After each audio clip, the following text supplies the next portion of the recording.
샬롬 친구들, 12, 13세 성경 공부 시간이에요.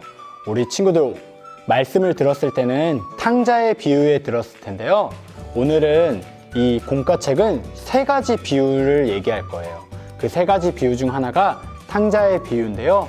나머지 두 가지 비유도 함께 말씀 영상을 보고 듣고 오겠습니다.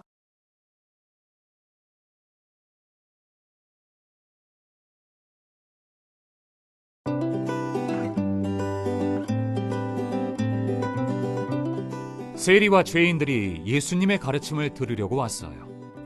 종교 지도자들은 예수님이 죄인들을 반갑게 맞이한다고 불평했죠. 그러자 예수님은 그들에게 세 가지 비유를 들려주셨어요. 예수님이 말씀하셨어요. 어떤 사람에게 양 100마리가 있었는데 그중 한 마리를 잃어버렸다면 어떻게 하겠느냐? 양 99마리를 들판에 두고 잃어버린 양을 찾아 나서지 않겠느냐? 그리고 친구들을 불러 우리 함께 즐거워하자. 내가 잃어버린 양을 찾았다 라고 말할 것이다. 이와 같이 하늘에서도 회개할 것 없는 의인 99명보다 회개하고 하나님께 돌아온 죄인 한 사람 때문에 더 기뻐한다. 두 번째 이야기예요. 한 여인에게 은화 10개가 있는데 그중 하나를 잃어버렸다면 어떻게 하겠느냐? 불을 켜고 집을 쓸며 집안 구석구석을 살피지 않겠느냐? 그런 후 친구들에게 즐거워하자, 잃어버린 은화를 찾았다라고 할 것이다. 이와 같이 죄인 한 사람이 회개하고 하나님께 돌아오면 하나님의 천사들이 이렇게 기뻐한다. 세 번째 이야기예요. 어떤 사람에게 두 아들이 있었다. 작은 아들이 아버지, 재산 중에서 제가 받을 몫을 주세요라고 말했다. 그래서 아버지는 아들에게 그의 몫을 주었다. 아들은 집을 떠나 어리석게 살며 돈을 다 써버렸다. 그 나라에 흉년이 들어 먹을 것을 구하기 힘들어지자 그는 돼지치는 일을 하게 되었다. 그러나 배가 너무 고파 돼지 먹이로 배를 채우려고 했지만 그마저도 없었다. 결국 작은 아들은 아버지에게 돌아가 자신의 잘못을 빌고 아버지 집에서 다른 종들처럼 일하게 해달라고 부탁하기로 했다. 작은 아들은 집을 향해 나섰다. 한편 그의 아버지는 저 멀리서 집으로 돌아오고 있는 아들을 바로 알아보았다. 아버지는 달려가 아들을 와락 끌어안고 입을 맞추었다. 작은 아들은 용서를 구했다. 제가 하나님과 아버지께 죄를 지었습니다. 하지만 아버지는 종들에게 잔치를 열고 함께 기뻐하자.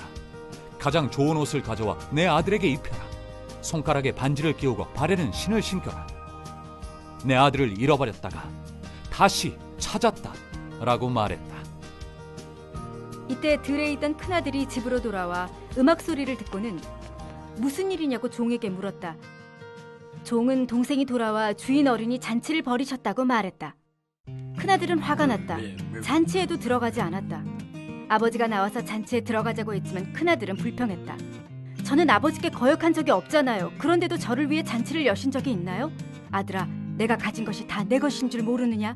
동생을 다시 찾았는데 즐거워하고 기뻐해야 하지 않겠느냐? 종교 지도자들은 예수님이 죄인들을 반갑게 맞이한다고 불평했어요.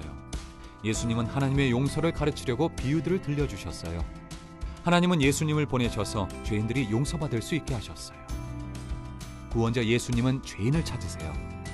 그리고 죄인들을 죄에서 구하기 위해 자신의 생명을 내어주셨어요. 네, 친구들 말씀 영상 잘 보고 왔나요? 친구들, 오늘의 비유는 예수님께서 하신 말씀인데요. 다른 바리새인과 다른 사람들이 왜 죄인들하고 식사하고 왜 죄인들을 돌보냐며 예수님을 비난했어요. 그때 예수님께서 이 세 가지의 비유를 말씀하셨는데요.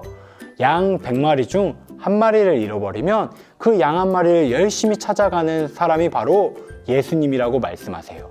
그리고 동전을 잃어버리면 불을 켜고 동전을 찾고 동전을 찾았을 때 기뻐하는 것처럼 예수님께서도 그 잃어버린 동전들을 찾으신다고 말씀하시죠.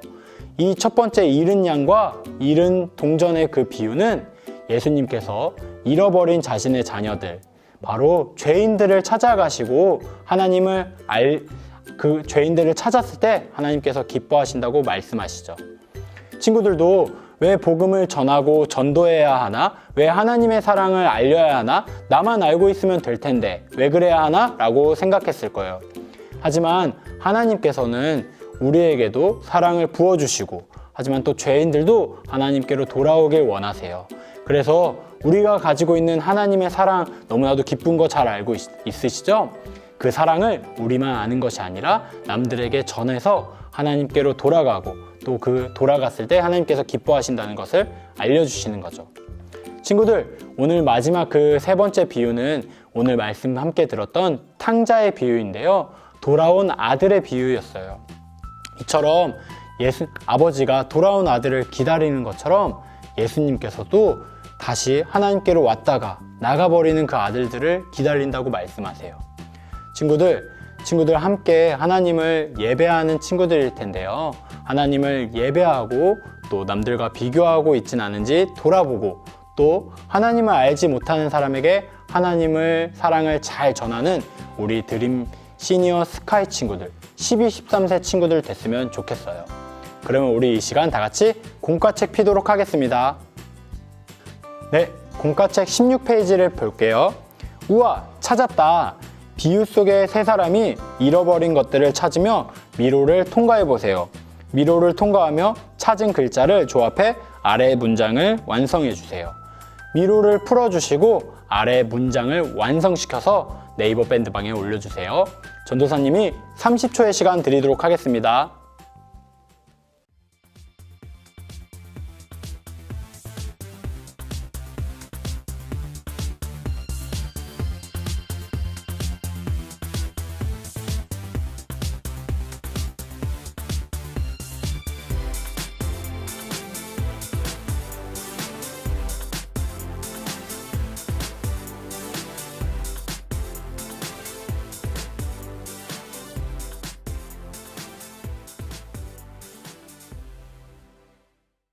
네, 친구들 16페이지 공과책을 다 했으면 이 시간 17페이지 공과책을 피도록 하겠습니다.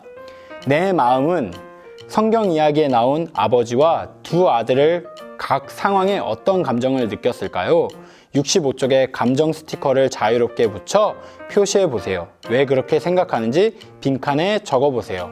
친구들 65페이지의 감정 스티커를 통해 17페이지를 완성시켜 주시고요. 그 밑에 왜 그렇게 이유를 썼는지도 완성시켜 주세요.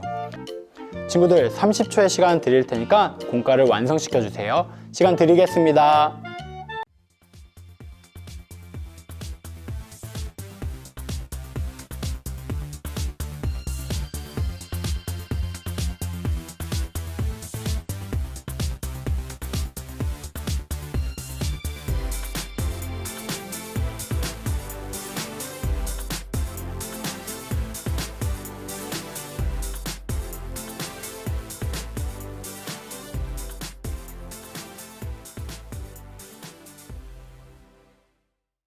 네, 친구들 공과책 16, 17페이지의 정답은 네이버 밴드방에 올릴게요. 친구들 정답을 확인해 주시고 친구들이 완성시킨 공과도 네이버 밴드방에 올려주세요.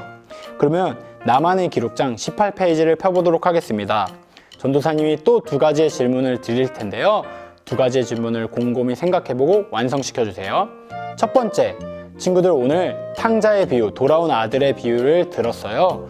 친구들은 첫째 아들과 같은 모습을 가지고 있나요? 둘째 아들과 같은 모습을 가지고 있나요? 그렇다면 친구들 첫째 아들인지 둘째 아들인지 써주세요. 첫째 아들은 하나님을 열심히 믿고 예배를 열심히 드리고 하나님 사랑을 알고 있지만 남들과 비교하는 또 질투하는 아들이었죠. 친구들은 또 둘째 아들은 하나님 없이 살겠어, 나는 노는 게 제일 좋아 하면서 하나님을 떠나는 사람들이었는데요. 혹시나 둘째 아들처럼 예배는 켜놓지만 예배드리지 않는 친구가 있다면 솔직하게 전도사님 뭐라 하지 않으니까 첫째 아들인지 둘째 아들인지 적어줬으면 좋겠어요. 두 번째 질문이에요. 1번의 정답, 자신이 첫째 아들인지 둘째 아들인지 썼을 텐데요. 그거에 대한 이유를 써주시고 나는 왜 첫째 아들이라고 생각했는지, 나는 왜 둘째 아들이라고 생각했는지 이유를 적어주시고 또 어떻게 하나님을 잘 알 수 있을까? 그거에 대한 생각도 함께 적어주세요. 그래서 만일 난 첫째 아들인 것 같다, 나는 하나님을 사랑하고 예배도 열심히 드리지만 남들과 비교하는 것 같다, 이제는 비교하지 않고 하나님만을 바라보겠다 라고 이런 식으로 정답을 적어줬으면 좋겠어요. 친구들 나만의 기록자는 정답이 없어요. 그렇기 때문에 친구들 곰곰이 생각해보고 여러분들의 생각을 잘 담아줬으면 좋겠어요. 그냥 대충 하고 부끄럽고 그냥 조금만 써야지 라고 생각하기보다 조금 더 진지하고 또 여러분들의 있는 속마음을 남들에게 잘 표현해봤으면 좋겠어요. 친구들, 그러면 우리 이 시간 12, 13세 성경 공부는 끝났고요. 친구들, 이 모두 마친 정답을 네이버 밴드방에 올려주세요. 그러면 전도사님이 확인하고 여러분들을 위해 기도하겠습니다. 친구들, 그러면 다음 주에 만나요. 안녕!